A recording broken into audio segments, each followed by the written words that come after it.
வாழ்க வையகம், வாழ்க வையகம், வாழ்க வளமுடன். குருப்புகழ் வாழ்க, குருவே துணை. அனைவருக்கும் இனிய காலை வணக்கங்களும் வாழ்க வளமுடன் என்ற வாழ்த்துகளும். மார்கழி மாதம் 15ஆம் நாள். இன்றைய கவி உலக சரித்திரம் என்ற தலைப்பில் அமைந்துள்ளது. பொருள், ஆட்சி, மதம் என்ற முத்துரை தலைவர்களில் புகழ், பொருள், பெண், ஆட்சி, பேராசை கொண்ட பலர் திரளால் மக்கள் தம்மை கூட்டியும் கொலை செய்தும் தீய செயல்களால் பலவால் கொடுமைகள் புரிந்தும் அருள், அறம், அறிஞர் செயல் முன்னேற்றம் தடுத்தும் அல்லல் பல மனித இன வாழ்விற்கே விளைத்த இருள் சூழ்ந்த நிகழ்ச்சிகளின் தொகுப்புகள்தானன்றோ இன்று நாம் படித்து வரும் உலக சரித்திரங்கள் என்று கூறுகிறார். நாம் இன்று உலகத்தின் வரலாறுகளை படித்து வருகிறோம்.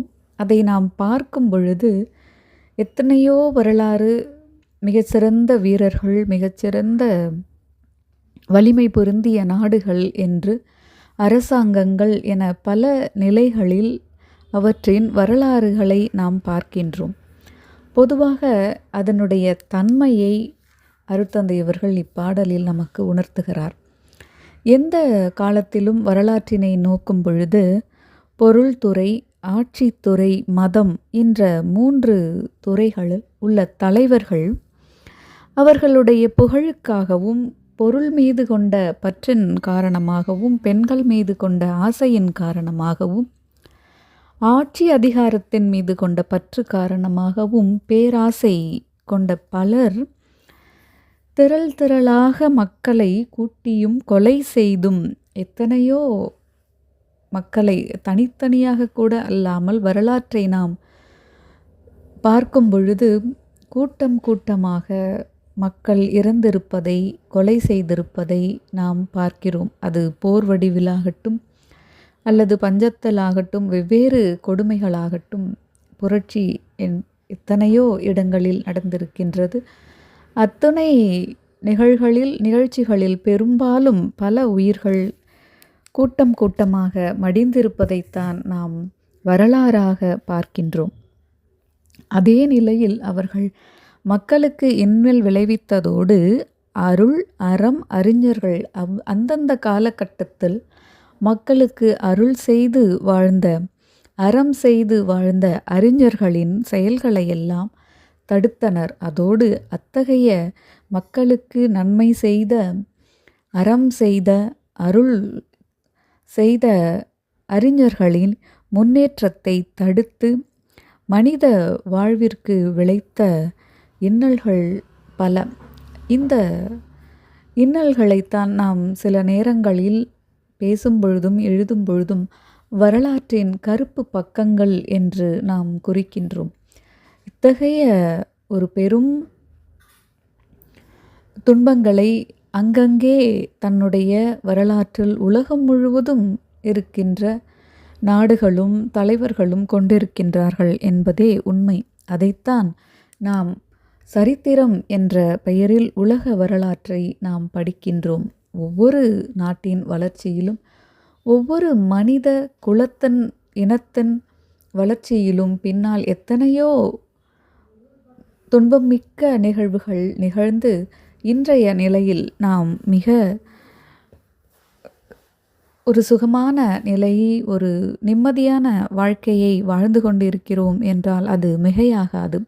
இந்நிலையில் நாம் வரலாற்றினை பார்க்கும் பொழுது அறிஞர்கள் செய்த முன்னேற்ற செயல்களை, அவர்கள் செய்த அறங்கள் தடுக்கப்பட்டு மக்கள் துன்பம் அடைந்தார்கள் என்பது எதனால் என்று பார்க்கும் பொழுது மதம் என்ற ஆசையினாலும், ஆட்சி அதிகாரத்தின் ஆசையினாலும், பொருட்பற்றினாலும் நிகழ்ந்தன என்பதையும் நாம் அறிந்து கொண்டு இந்த 3லும் அதீத பற்று கொள்ளாமல் வாழ்க்கையை நலமுடன் வாழ்வதற்கான அளவில் மட்டும் இந்த பொருள், ஆட்சி, மதம் என்பதை வைத்து ஒரு இன்பமான வாழ்க்கையை வாழ நாம் தொடங்க வேண்டும் என்பதுதான் அருட்தந்தையின் கருத்தாக இருக்கிறது.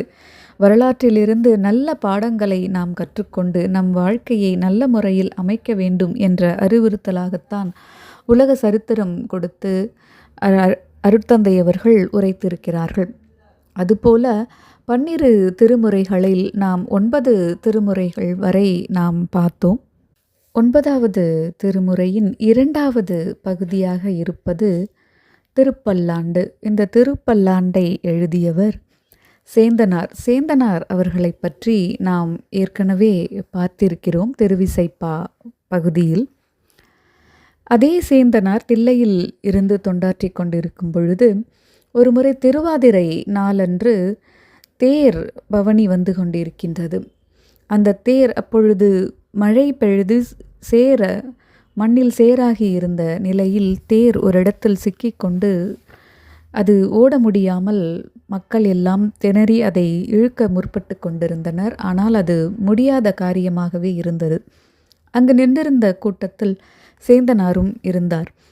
அங்கே இருந்து திடீரென்று சேந்தனார் பல்லாண்டு பாடி அருள்க என்று ஒரு அசரீரி கேட்டது. உடனே சேந்தனாரும் மகிழ்ந்து முன்னே வந்து திருப்பல்லாண்டு பாடலை அவர் பாடி முடிக்க எந்தவித மக்களும் இழுபடாமல் தேர் தானாகவே சென்று நிலையை அடைந்தது என்பதை நாம் அவருடைய வரலாற்றில் காணுகின்றோம். அத்தகைய சேந்தனார் அவர்கள் திருப்பல்லாண்டு பாடியுள்ளார். திருப்பல்லாண்டு என்பது இறைவனை வாழ்த்தி பாடுகிறதாக அமையும் நீண்ட ஒரு வாழ்த்து பாடல்களின் தொகுப்பாக இருப்பதுதான் திருப்பல்லாண்டு. அது வைணவ மரபிலும் பெரியாழ்வாரால் பாடப்பட்டுள்ளது. திருமுறைகளில் சேந்தனார் பாடிய திருப்பல்லாண்டு 9வது திருமுறையின் 2வது பகுதியாக அமைந்துள்ளது. சேந்தனார் இந்த தேரை இழுக்காமலே பல்லாண்டு பாடி நிலையை கொண்டு செய்தார் என்பதில்தான் அவர் அரசனுக்கும் மக்களுக்கும் சேந்தனாரை பற்றி தெரிய வந்து அவர் மதிப்புக்குரிய நிலையில் ஒரு சிறந்த அருளாளராக பார்க்கப்படுகிறார் என்று கூறி இன்றைய நாள் அனைவருக்கும் இனிய நாளாக அமைந்திட வாழ்க வளமுடன் என்று வாழ்த்தி விடைபெறுகிறேன். நன்றி. வாழ்க வளமுடன்.